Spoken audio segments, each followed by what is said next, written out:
Welcome everybody to the planning meeting. Any apologies for absence? Yes, Chairman, councillors Simpson, Fellows and Humphries. Thank you. Any declarations of interest? I'd like to confirm as a correct record the minutes of the meeting of the committee held on the 2nd of December at the council chamber.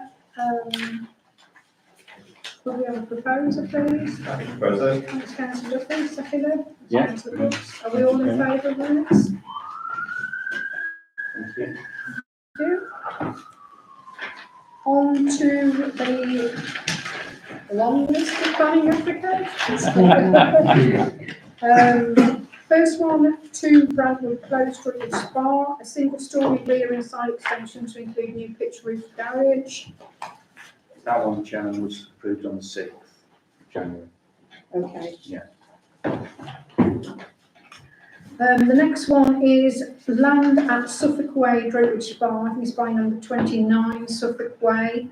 We did send photographs of this specific piece of land. It's a change of use of the highways land to private garden. Thank you, Chairman. So this one's retrospective, as you just said, it's changing use, a small pocket highways land on the side. There's no neighbours' responses. There is a individual response from a gentleman that lives in Pershore. It's expressing an opinion towards land purchasing of these redundant land holdings, but that person is not an immediate neighbour. The key one really is highways. There's no objection to it. They just state a condition that there's no planting or actual structure erected on there, and the reason for that would be they don't want to impede the access for the particular house, which is the Suffolk Way address itself. So apart from that, there's no objections on it. Okay, have we any comments about that? Yeah, the guy who objected on the basis that basically this guy squatted on the council land apparently, and he's just objecting to the principle of it, really, using the law to. Of course, I would imagine the council being bankrupt don't want it anyway. You know, so, they could have sold it to him, but they didn't. So, is everybody happy with that one then? Can we have a proposal, please? Yeah, I'm happy to propose. I agree with the sentiments that several people have mentioned, that it seems wrong in principle, but on the other hand, the outcome is that we're actually going to pay out a bit less rates, and it seems like in the end that's probably the least worst option. So I'd be happy to propose we agree with that. And have we got a seconder for that one? Second. All in favour? Thank you. Okay. So the third on the list is a big one. Drury Sports and Leisure Centre. The extension of this existing leisure centre building, erection of single-storey extension to the front of the centre to provide a new pool hall, plant room and entrance cafe area, internal refurbishment and extended car parking works. There's quite a lot on this. So I should declare an interest because of executive board that we're sharing.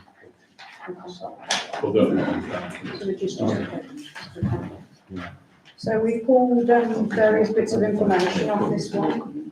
Okay.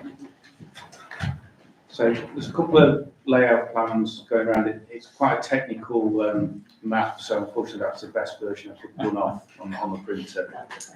But there's a lot of information on the portal. Very positively, it's a major proposal. It's an investment opportunity in infrastructure for the town, which we've been asking for a long time, particularly on sport and leisure. What's encouraging with it, it's in tandem with the Lido investment, which hopefully that should move forward over the next year to 18 months as well. So it's two really good things. As of Friday, just from the portal, there's a couple of the classed as neighbours responses, but they're actually responses from the Dolphins Swimming Club, and it's from their membership. And again, it's very positive, welcoming it, but they do raise just a couple of points regarding usage, capacity, particularly for their club and members and training. which is important because it's a community resource. I wanted that noted as well.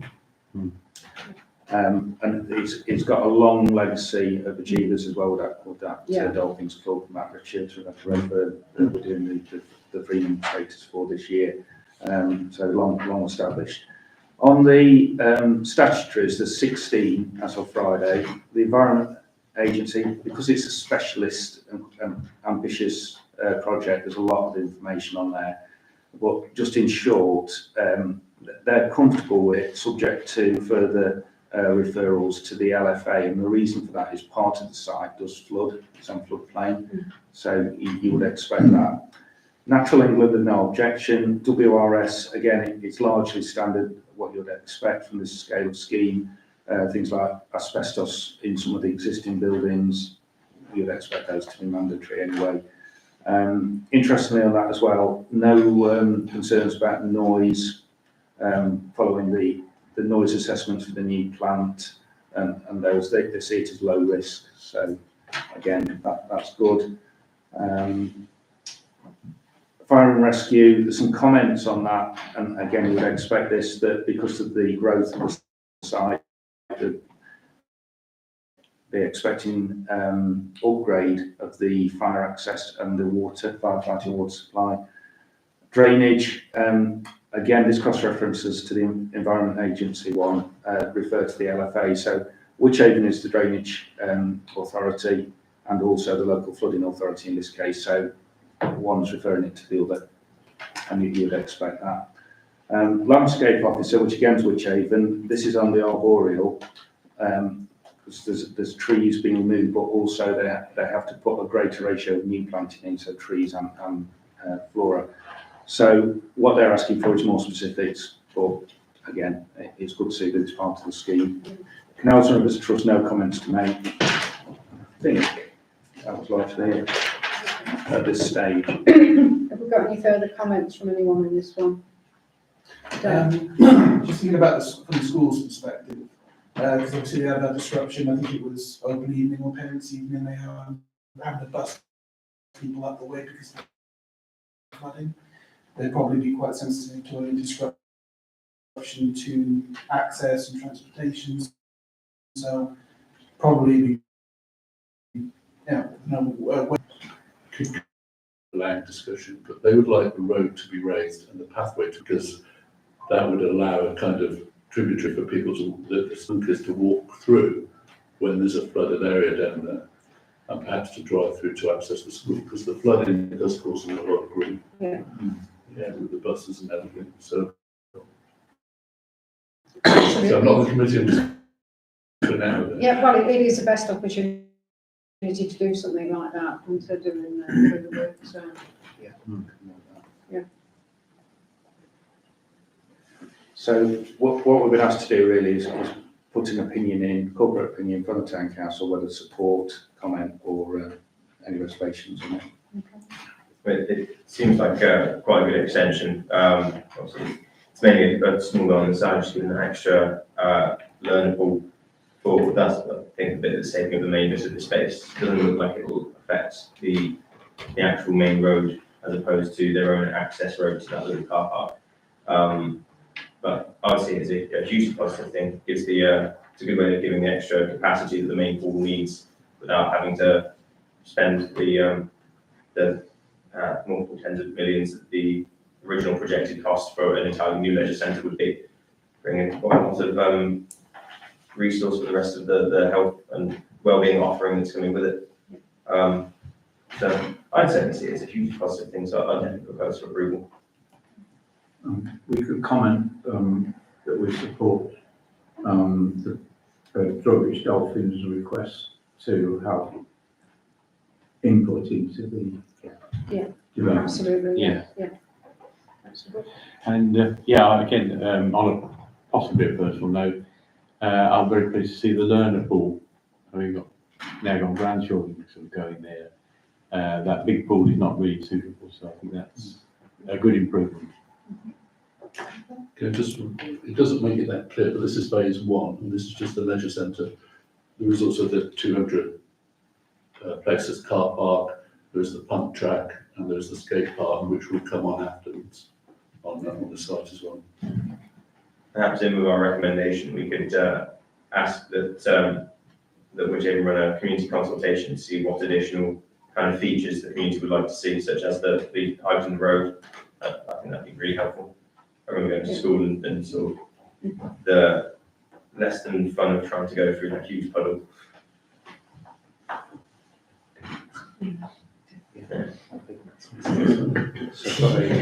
It's getting into that, unfortunately. Happy to second, I didn't mean to say. Okay, all in favour? Thank you. Okay, and the last one on the list is 14 Hazel Close, there's a single story rear extension. There's no responses, Chairman, on that one. It's valid on the 3rd, and runs to the 24th, but no objections or replies so far. Any comments on this one? Yeah, it looked a sensible design, and as far as I can see, it shouldn't interfere with neighbours and so on. That's why there's no comments. So, I'd be happy to support that. Okay, I'll second that. okay, all in favour? Thank you. Okay. We'll go on to part B of item 4, amended planning applications. Whithaven District Council notified on 26 November additional information on which application reference of self-build houses at West Avenue and Lane. Just a minor amendment. Just a minor, yeah. It went out of the pack. Nothing concerning. No, nothing of concern on that one, so. Okay. Item 5, decisions of the local planning authority, approval notices, 5 approval notices since last town council on 2nd of December. These all do accord with the recommendations of the town council planning committee. Refusal notices, and those accord with the recommendation of the town council planning committee. Number 6, Drugby Spa Civic Society, to note correspondence received on the 17th of December from Drugby Spa Civic Society for information. Just to recap on that, Chairman, it's a request from the Civic Society. They had problems with their membership over the last year or so. Positively, that's been addressed, I think, with some new membership. And they resurrected their statutory consultee status with Whithaven. So in the same way that we're consulted on local planning applications, they are. I think that had lapsed because of their membership issues. So all it is, it's an approach from them to engage with the town council. Obviously, they'll have their own opinion in their responses, but it's positive that they've reached out. The gentleman that's contacted us is actually on the neighbourhood plan steering group as well, which is good. So what I've suggested is we'll have it just put to note this evening, and then I'll arrange a meeting for yourself and Councillor Brooks as Vice Chairman with me, and just engage with them really going forward. Yeah, excellent. This body is a bunch of unelected people. Why don't we get other organisations to become statutory consultees? They're just private people with an opinion. So It's pretty usual for a civic society to have that responsibility. Should we start one? We have one. Just my opinion. Thanks, Dan. On to item 7, advanced device deployments, to confirm that the 2 solar bars at Addis Way and Salt Road are back in place and fully operational following the necessary repairs. A 3rd solar vase has been positioned on the newly installed NAL socket base located on the sweeping curve of Bower Hill on Southstone Way from 4th of December. This is a preferred position to help alert speeding vehicles approaching on the downward trajectory of the hill. So, I think just to add on that one, there is a new solar bus going in this week on Silverstone Way that Councillor Nice has funded in division. I think it's towards Trent Close, isn't it, in that area?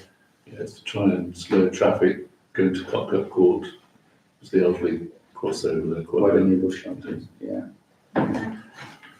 But thank you to the town council for the support in all those. So item 8, Department of Transport National Casework, order for the stopping up of the highway to Oakley Road. That's for information. There's a temporary closure, for item 9 is temporary closure of the High Street. I think that's gone ahead this week, by Severn Trent to carry out works. Item 10, Worcestershire County Council Road Traffic Reg. This is at Westwood Road Farmers. I think that's probably already been done.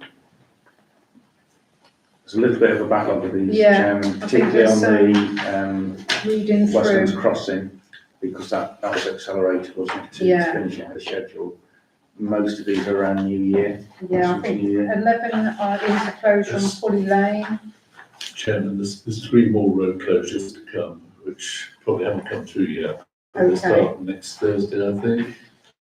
And they're from 8 o'clock at night till 6 in the morning. It's 3 night closures, just to finalise the work that will be completed then. Okay. I would assume, Richard, that you'll be putting those on your, When they come through. yeah, when they Yeah. come through, you'll put them onto your Facebook profile for the people of Westlands, yeah. And around Woolwich. There's some other stuff on here from Blackfriars Avenue. This has all gone on from Burstwater Mains. 13 is Westlands Roundabout. 14 is Burstwater Mains on Blackfriars. 15 again Westlands. 16, 17 is Westlands. 18 That's ages old now. yeah, a lot of them. That was temporary closure on the 18th of December, so that's gone. Second notice of order for temporary road closure on Queen Street to Winnets Lane, so again, that's in cohorts with the High Street, yeah. Notice of order for temporary road closure on the Salt Way, to enable Severn Trent, That's the main Trent car park. yeah, and that's programmed for the 3rd of February, so that's beginning of next month. So, any comments on any of those road closures? Okay, any further comments? Councillor Franks? Just to not scare you too much, but today I was made aware of a cone with a notice on it on Bromsgrove Road, which was for a new broadband telegraph pole that's going up. I've just had an email actually confirmed it's BT Openreach that are doing it. At the moment, only know about the one.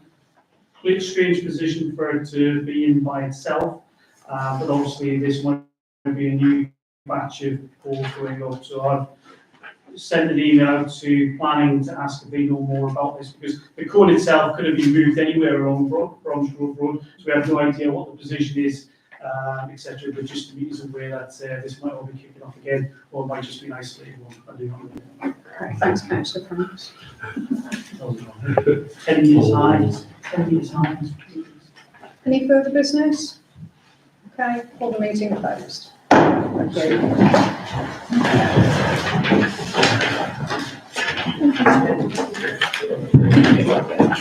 Well, it's the,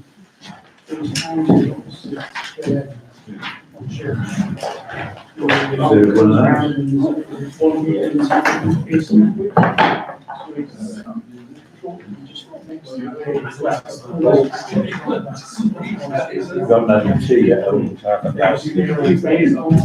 Oh, yes. Yeah, I know, I don't want that, they'll probably. What, you've had our new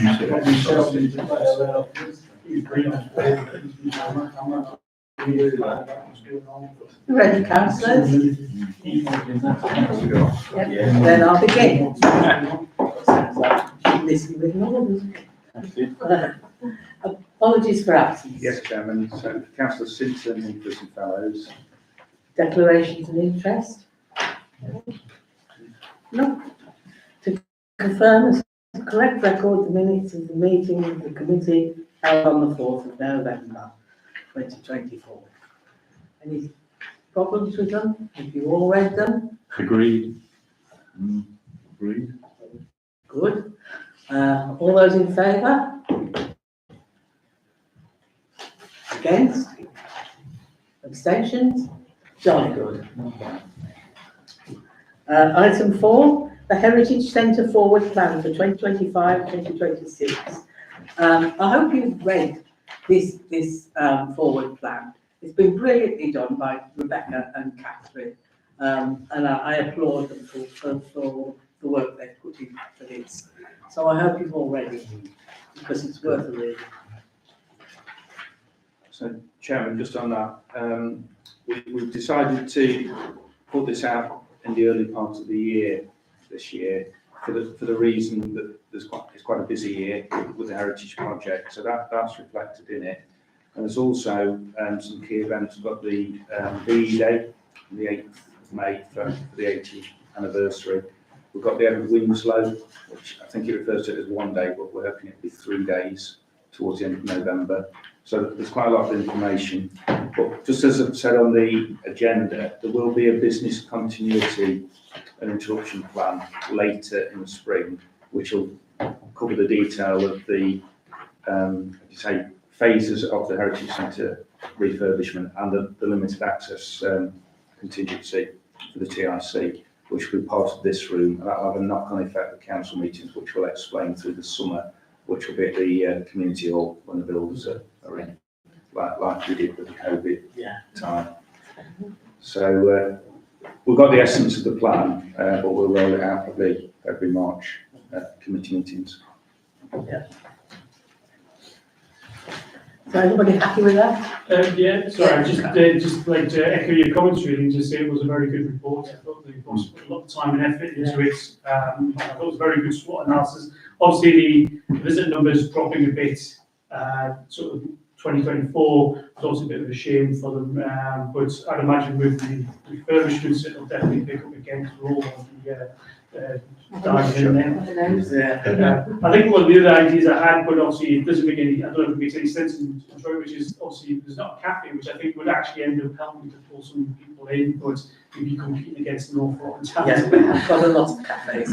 Yeah. I just wanted, the last part was the note about the human remains being returned to Worcester, and I think I was surprised.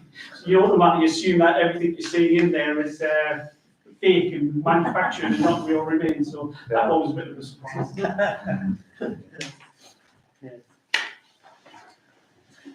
Right, so if everyone's happy with that, I'll continue. Yes, Karen? Just a comment, if I may, Chairman, that yes, I was rather disappointed that we won't have the human remains in the new plan, because my grandchildren found them very interesting, and also, of course, it's very educational. But okay. Perhaps we can I start. agree with Councillor Brooks on that. I think maybe we're going a little bit too woke. Yes. And I'm sure if I was one of those remains, I'd like to stay here. Absolutely. Better views here than the drop. Yes, on that note, we'll carry on. Item 5, estimates of 2025-2026 and review of charges. The committee is invited to consider the council's estimates of 2025-26 for services, fees, charges within its remit. Report is enclosed, so I assume we've all been diligent and read all these reports and know what we're talking about. And Mark, would you like to? Yes, thank you, Chairman. So just to introduce them, they were reviewed with the Mayor, Councillor Brooks, Councillor Mr Bowden last Tuesday, I think, last Tuesday, Wednesday. What we're looking at for this part of the meeting, so for the community and amenities, is on the spreadsheet, it's the blue font. So they're all cost centres that are within the remit of community and amenities. The rest are all within resources, so it's split between the two committees. Members can probably remember that from previous years. So we'll talk about community and amenities cost centres in a second. Also, as the Chairman's just mentioned, we look at the fees and commissions and charges that the Town Council levies. So they're things like community hall, rental allotments and a few lesser things, such as copying and things like that. So we last reviewed, you need to look at the reports, the spreadsheet with the, so we last precepts competitively, particularly room hire, because that's reflected in the, how do you say, sustained supplementary income that we're getting. And there is a forecast element toward this budgeting, but the dive competitively for the tenancies, and that's linked to the RPI. We're fortunate as well, we've got established and loyal tenants over many years now. So in terms of fees and commissions, we're not proposing any increase. The other big one on community and amenities is the grants. We've set that at 5,000 for the last couple of years, of community grants. The demand has really been sufficient at that. We have got a written caveat, and it is in the report, that if there was an increase in demand, we later to by another 2,500, and that would be from contingency, but we haven't had to do that in the last couple of years. We have advertised the grants as well. I think following COVID, a lot of the organisations have struggled with the membership, so that has curtailed some of the granted activity, but it feels just looking down the spreadsheet. So first page in blue, that's income, and as you can see it's community amenities committee. So I've got allotments, community hall, heritage centre. Even with the heritage centre being refurbished, we've still set the approved budget recommended the same for the forthcoming year. I don't think it's really going to have any negative impact on sales and things. A couple of reasons for that. We're going to have a limited opening through the year, so they won't be closed as such, and we're hoping this will be finished by around November, and a lot of their sales are November to literally this time of the year, particularly on turnover through the Christmas card sales. You can see grants, section 137, that's 5,000. We put a little bit more in the events general. We put another £2,000 in there for the Winslow, because that was not funded this year. So we've allocated 3,000 rather than 1 in just the general events. We did spend a bit of money last year, and that's a good thing because our reserves were too high. So you'll see that we spent 46,940 up to the year end on Spring Meadow and Copcorn. 38,000 of that is for the footpaths, which was part of the match funding with the Natural Networks grant we got for the planting. So that was good to use that, some capital funds there. Street furniture, 19,000 spent. That was largely, 13,000 of that was the 2 replacement bus shelters for Shelterston Way. But what we have done within that, we've allocated the 2 oldest elements of sill. So we've got just over 20,000 in sill. 2 of them were set for expiry, so it's use it or lose it within 5 years. We would have to return it. So we've still got 11,000 in sill, and we're starting to get small amounts coming through from, for example, those self-builds. They're not huge amounts, but they do add up, so I would expect that to accumulate again. But as we know with sill, there's a summary of it in that report. It has to be used for the benefit of the community on things like infrastructure. So that's good. We've spent some. The 11,000 that's remaining, we're on year 1 with that, so there's still 4 years to consider and add to that. New homes bonus is now defunct. It's been replaced by the CLG. We have got 130,000 grant coming for the museum design and in fitting. That's not shown on these because it will be money in and money out as the year goes on, but that's good that that's coming. There's 92,000 forecast under CLG. Now, that's in the estimates 25-26. Now, that 92 is the building costs, which the estimate I've got is 88, and we've got to do procurement on that shortly through February and March. So with a contingency up to 92, that's a 92,000 capital restricted spend. So again, that's fine based on our reserve position that we last reviewed, and I'll come on to that in a second on the precept and resources. So our outturn figure, which we'll go on to shortly, it will include expending that for the building work, bearing in mind we're getting 130 granted to do all the infitting from the chamber. So I guess what we're saying here is we're spending that reserve, that capital restricted reserve that we needed to reduce frugally, but on the right things like the footpaths, the bush shelters and the museum, and that will still leave some element of it, which I'll break down in a second. So over the page we've got expenditure, and that's it really, income and expenditure, so you know, it's covered grants and covered fees and commissions. So if members are happy with that, that would need to be proposed, seconded, all in favour, and then it's reviewed again on resources. Right. Shortly. So, is everybody happy with that? Yes. Proposing? Yes, I'd like to propose, I'd also like to say it's amazing that we've managed to keep the costs down. You know, we haven't put our costs up for ages, and they're only going up by a very minimal amount this time.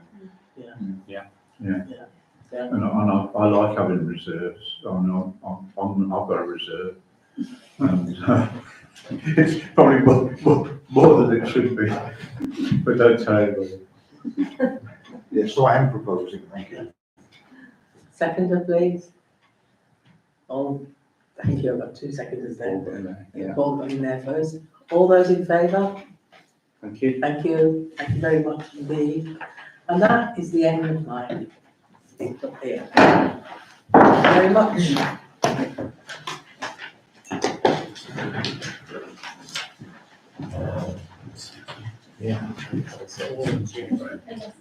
Let's leave it.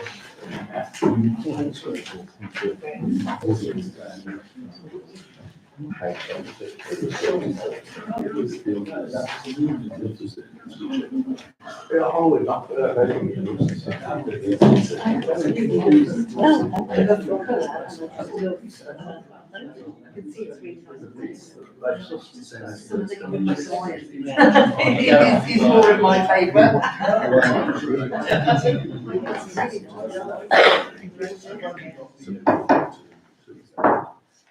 Well, thank you, and welcome into the resources committee meeting. Again, host attractions, please. Yes, Chairman, Councillor Simpson, Humphreys and Fellows. Thank you. Do we have any declarations of interest, please? That is a no. And can we confirm as a correct record the minutes of the meeting on the 2nd of December? Could I have a proposal for that, please? Second, all in favour? Thank you. And item 4, budget and estimate. Consider any recommendations made about 5 minutes ago by the Community and Meetings Committee. I think, So that's to ratify. it's ratified. The other committees. Yeah. So I think, and assuming nobody has any further comments, then I'll need a proposer, please. Proposer, thank you, George. Yeah, very well put together and very well recommended by the previous committee. I should have said as well, compliments to the chef. And seconders, please. Choice there. Okay. All in favour, please.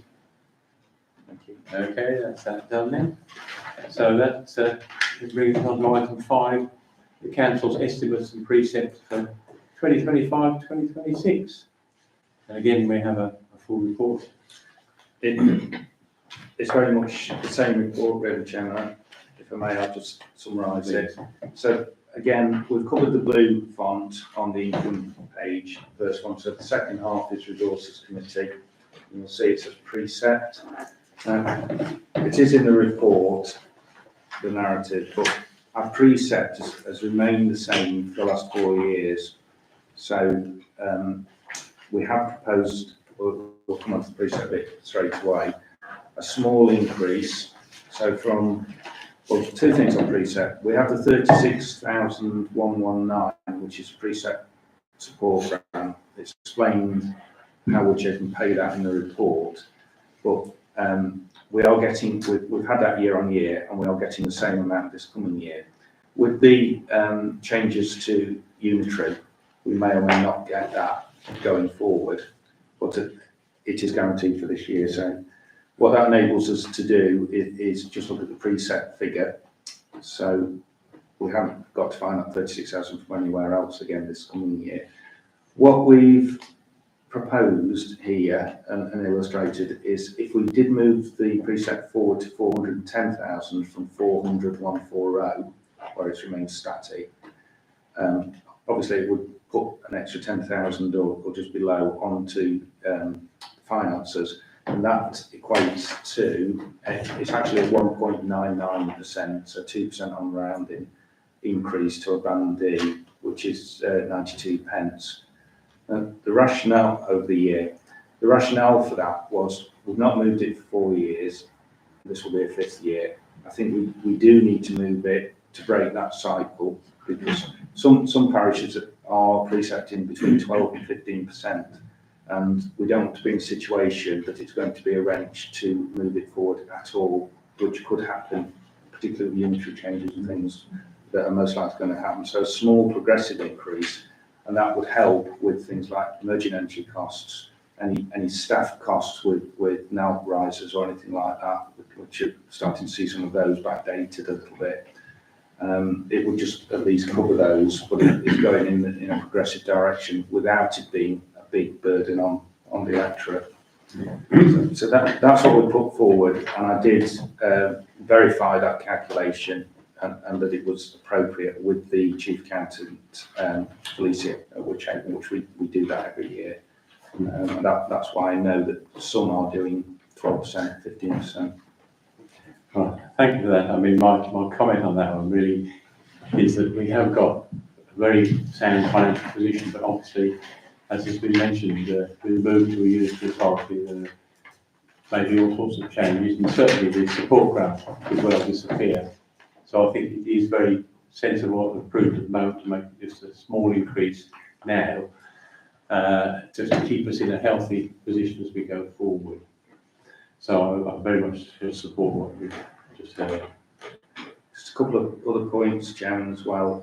Not proposing really any major changes on cost centres, on costs. I've put a little bit more in the auditing, which will be explained because of the charity situation, the mayoral charities. I am anticipating a penalty for that, so we do need to cover that. So that will be noted next week as part of full council. Staff costs, we have exceeded it slightly this year. There's 2 reasons for that. One, there was a NALP backdated pay increase across the sector, and secondly, there was that anomaly last June whereby the previous year payroll, just human error, they put the wrong year's tariff for the salary scales in, so that needed backdating and adjusting. So there was 2 retrospective payments there. Positive, but obviously it's gone over. We're not anticipating much movement on that this coming year, so I've put the salary budget, and that includes mayoral allowance and things like that are taxed as well, down to 200k. So I think that should be more than adequate.